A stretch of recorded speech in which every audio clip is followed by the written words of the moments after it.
ഇന്ന് വന്നിട്ടുള്ളത് കൂന്തൽ നിറച്ചതിൻ്റെ റെസിപ്പി ആയിട്ടാണ്. അപ്പോൾ അതിന് വേണ്ടിയിട്ട് കുറച്ച് വെളിച്ചെണ്ണയിലിട്ട് ഉപ്പും മുളകുപൊടിയും മഞ്ഞൾപ്പൊടിയും ഗരം മസാല ഇഞ്ചി വെളുത്തുള്ളി പേസ്റ്റും ചേർത്ത കൂന്തൽ പൊരിക്കാൻ വെച്ചിട്ടുണ്ട്. ഇനി കുറച്ച് തേങ്ങ ചിരകിയതും ചെറിയുള്ളിയും വലിയ ജീരകവും മിക്സിൻ്റെ ജാറിൽ ജസ്റ്റ് ഒന്ന് ക്രഷ് ചെയ്തെടുക്കുക. ഇപ്പം നമ്മളെ കൂന്തലൊക്കെ ഏകദേശം റെഡി ആയിട്ടുണ്ട്. അടച്ച് വെച്ചിട്ട് വേണം കേട്ടോ നമ്മൾ വേവിക്കാനായിട്ട്, അല്ലെങ്കിൽ എല്ലാം പൊട്ടിത്തെറിച്ച് പോകും. ഇനി നമ്മൾ ആ വെളിച്ചെണ്ണയിലേക്ക് തന്നെ ഒരു 3 ഉള്ളി ചെറുതായി അരിഞ്ഞത് നന്നായിട്ടൊന്ന് വേവിച്ചെടുക്കുക. ഇതിലേക്ക് ആവശ്യത്തിനുള്ള ഉപ്പ് ചേർക്കാൻ മറക്കരുത് കേട്ടോ. പിന്നെ ഇതിലോട്ട് കുറച്ച് പച്ചമുളക്, ഒരു 2 പച്ചമുളക് അരിഞ്ഞതും പിന്നെ ഒരു 1/4 ടീസ്പൂൺ ഇഞ്ചി വെളുത്തുള്ളി പേസ്റ്റും ചേർത്ത് നന്നായിട്ട് വഴറ്റിയെടുത്തിട്ട് ഇതൊന്നുകൂടി ഒന്ന് വെന്ത് വരുമ്പം ഇതിലോട്ട് 1/2 ടീസ്പൂൺ മുളക് പൊടിയും ഒരു 1/2 ടീസ്പൂൺ ഗരം മസാലൻ്റെ പൊടിയും ചേർത്ത് നന്നായിട്ടൊന്ന് മിക്സ് ചെയ്തെടുക്കുക.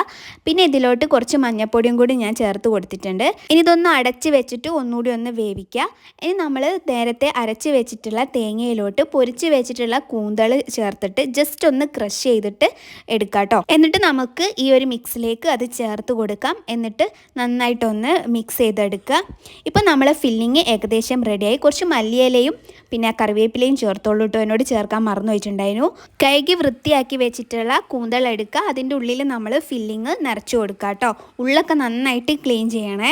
ഈ ഫില്ലിങ് നിറച്ചതിന് ശേഷം നമ്മൾ ഒരു ടൂത്ത് പിക്കിൾ ഉപയോഗിച്ചോ അല്ലെങ്കിൽ ഉപയോഗിച്ചോ ഇങ്ങനെ കുത്തിയെടുക്കുക. എൻ്റെ അടുത്ത് ടൂത്ത് പിക്കിൾ ഇല്ലാത്തത് കൊണ്ട് നമ്മൾ ഈളെടുത്തുന്നേ ഉള്ളൂ. ഇനി ഇത് ഒരു 20 മിനിറ്റ് ആവിയിൽ വേവിച്ചെടുക്കാം. ഇനി ഒരു പാത്രത്തിലോട്ട് കുറച്ച് മുളക് പൊടിയും കുറച്ച് മഞ്ഞൾപ്പൊടിയും ഗരം മസാലേൻ്റെ പൊടിയും ഉപ്പും വെള്ളവും ചേർത്ത് ജസ്റ്റ് ഒന്ന് മിക്സ് ചെയ്തെടുക്കുക.